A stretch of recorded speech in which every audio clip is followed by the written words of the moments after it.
What would happen if Jenna Ortege fell in love with his professor? There is a huge age difference between them. Still, she tries to seduce him with his tempting figure. Stick with us to know whether she has entangled him in her beauty. The story is about a young adult who just turned 18. She is the protagonist, Cairo, sweet with exceptional writing skills and a talented mind. She can inspire every young writer of the century with her vast knowledge of literature and writing. She lives to write and is fond of studying literature from Yale's. Therefore, she has been working hard on her portfolio as her parents have abandoned her in the huge mansion. She lives in the woods all alone with her parents on vacation almost every day of the year. She is rich and talented but isolated. She has one friend named Winnie. Cairo walks alone to the school through the woods and never gets scared. Her strong personality has always been loved by everyone. Her friend suggested she attend the literature class by Professor Miller, who is also a writer. He has published several books and is one of the most reputed writers in the country. Cairo knows all about his readings and impresses him with her reading skills. Their first interaction is magnificent, but soon Winnie takes her to the lunch break. Meanwhile, Miller's only friend, who is also a professor here, came in with coffee. However, Miller spends most of the time with him because his wife barely spends any moments with him. She is mostly so busy with her work deadlines and phone calls. Millers value her work, but the lack of attention and time is killing their marriage. Therefore, he usually smokes his pain of unhappy marriage into cigarette smokes, but Cairo watches them with coffee and cigarettes this time. She joins Miller's and appreciates his friendly behavior with students. Winnie, on the other hand, is busy seducing Miller's friend so that she can get a better GPA in physics. Cairo is amused by her trick, and she suggests the same to her. She considers Miller the best candidate for seducing and getting good grades. However, Cairo doesn't need such tricks because her writing and literature knowledge are impressive enough for her to get good grades. But Winnie highlights Miller's thirsty eyes for Cairo. She notices that he likes Cairo even at first glance. Winnie makes her realize that Miller is attracted to her charming personality. Winnie herself is a lesbian, but she is willing to take the risk with her professor because she wants better grades. Cairo is busy with a writing assignment, and she suggests the same. Cairo memorizes the Miller's most amazing poem and writes an amazing poem revolving around the spider's life. She also rethinks Winnie's option, but it is a bit weird for her because the teacher-student relationships are based on respect and dignity. Miller calls her after the break and admires he works on the spider's life. She highlights the theme of spiders who are always eating and wish to be eaten all their lives. Because it is nature, portraying the dark side of nature in such a beautiful way is astounding. Miller's likes it so much that he memorizes her poem. She also recited his Madman's Love poem as she memorized it once. Miller also reveals that he stopped writing long ago because of his marriage or the teacher's job. Hence, he invites Cairo for a reading night at a place. Winnie works in a restaurant, and the Millers take his wife and friend there. She calls Miller's boring and dry professor who just has literary talks with students. His wife also insults his writing skills and taunts him to be the best teacher because writing is not his essence anymore. This insulting phrase hits him hard, and he starts thinking about rewriting. Millers casually mentions Cairo, and she also admires her work and her exceptional skills. Hence, Cairo joins him for the reading night, and she loves being surrounded by the actual writers. She enjoys Miller's company and tries to think about Winnie's suggestion. She is falling for Miller too and observes his alluring eyes too. Hence, she is not sure about Miller, but somehow she wants him to be so close to her. The next morning, Cairo dresses up in a new, stunning look and joins Miller's on his morning coffee. She also suggests Miller's friend a biscuit business and impresses them with her entrepreneurial thoughts as well. She suggests he be the famous biscuit batter and run the work under Winnie's business logo. Hence, Winnie again pushes her to seduce Professor Miller, and she also thinks positively about him. She tries to seduce him as well in the meeting after class, but Miller's has to rush because he has an appointment today. He has to take his wife somewhere and rushes home while Cairo is seducing her badly. Wynn also notices her likeness to him and teases her about it. Hence, it is revealed that Cairo lost her phone. She calls through a landline, and it happens to be found in Miller's bag. While Miller is waiting for his wife to get ready for the trip, he has to return Cairo's phone before it. Therefore, he decides to hand it over before leaving the city. It is pouring outside, but Miller drives to Cairo's place to return the phone. She is wearing a highly seductive shiny dress and lures him to kiss. He can't resist, and they start making love inside the Victorian villa of Cairo. They spent a highly romantic evening, but they left the thing unfinished. Miller is back with confusion and regrets. Her wife also notices something off about him, but she suggests he leave the room because his weird face is distracting her from working.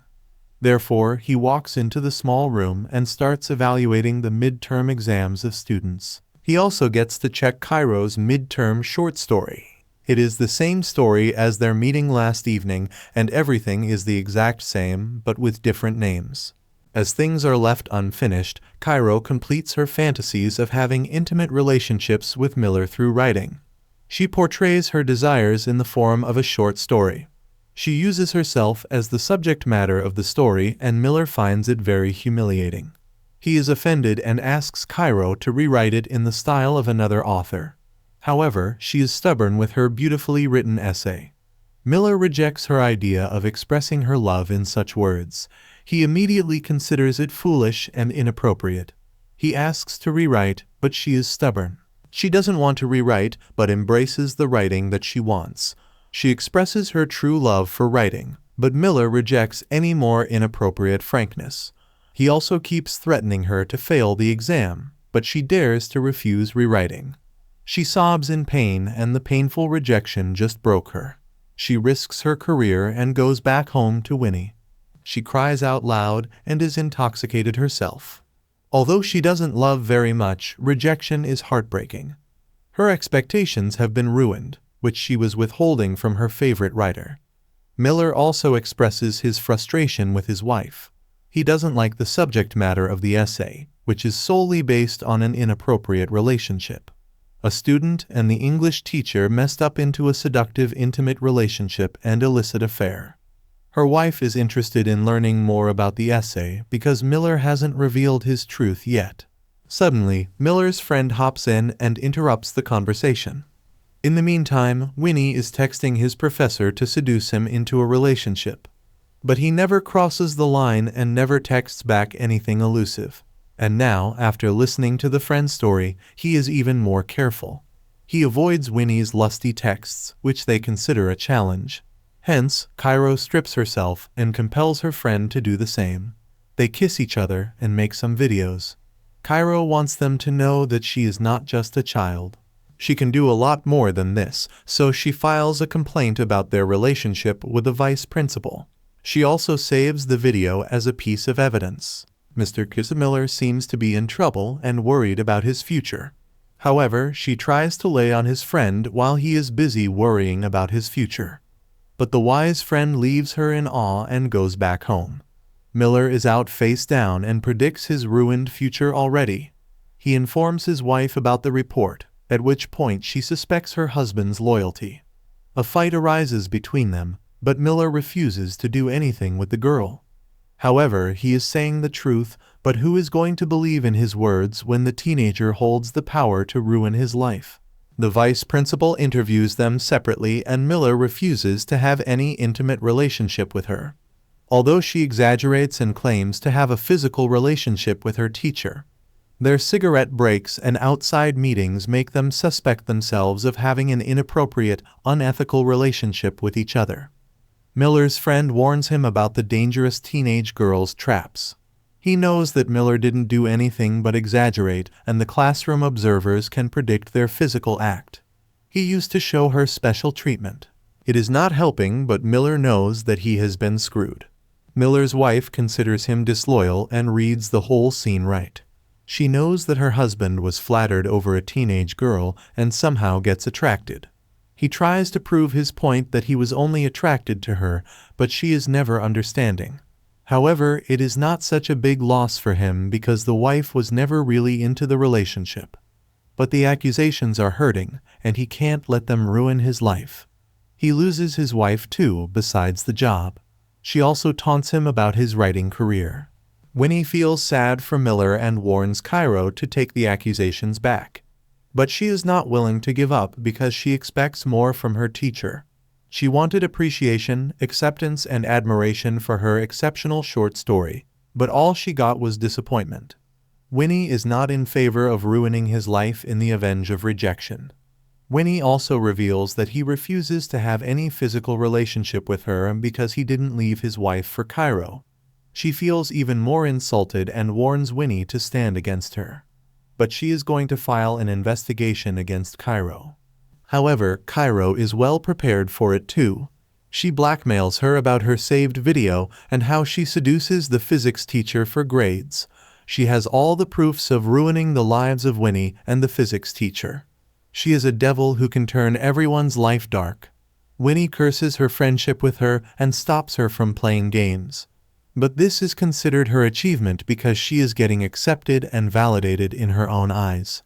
She writes another masterpiece on the changed version of what she has become. This incident gave Miller the courage to write again. He is super frustrated to lose everything, but he wants to write now. She rephrases the verse from Miller's story, "Grown from the ruins of human life, a madman's love." This is the crux of this movie, which explains the worth of being a writer and how writing can explain emotions more than anything. She ends with the realization of self-worth and the possible consequences of not taking responsibility for one's actions. She highlights the dynamics of the teacher-student relationship and how consent matters while progressing the relationship. If you like this movie, then don't forget to like and subscribe to the channel.